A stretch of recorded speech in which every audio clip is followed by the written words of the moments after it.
আসসালামু আলাইকুম সবাইকে। তো আমাদের উচিত আসলে নিজেই সংশোধন হওয়া, নিজেকে সংশোধন করা। কারণ অন্যের ব্যাপারে আল্লাহ তাআলা আমাদেরকে জিজ্ঞাসা করবেন না, নিজেদের ব্যাপারে আল্লাহ তাআলা আমাদেরকে জিজ্ঞাসা করবেন। কাজে নিজে কি করলাম, নিজে কতটুকু অবদান রাখলাম সমাজের জন্য, দেশের জন্য, বা নিজে কতটুকু প্রোডাক্টিভ টাইম ইউজ করলাম নিজের জন্য, সেটাই আমাদের নজরে রাখা উচিত। অন্যের ব্যাপারে নিজের আত্মসমালোচনা করা উচিত, অন্যের সমালোচনা না করে। কারণ গীবত করা আসলে মৃতদের মাংস খাওয়ার সমান, এটা আল্লাহ তালাই বলেছে, পবিত্র করে নেয়। কাজে আর কিয়ামতের দিন 5টা প্রশ্ন আমাদেরকে জিজ্ঞাসা করবে। এক পাও নড়বে না আদম সন্তান। রাসূল সাল্লাল্লাহু বলেছেন, 1 নম্বর হচ্ছে যে জীবন এন্টায়ার লাইফটা কোন কাজে ব্যয় করেছো।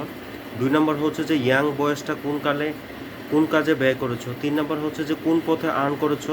4 নম্বর হচ্ছে যে কোন পথে ব্যয় করেছো। এবং 5 নম্বর হচ্ছে যে যতটুকু এলেম অর্জন করেছো, জ্ঞান অর্জন করেছো, সেই অনুযায়ী কতটুকু আমল করেছো।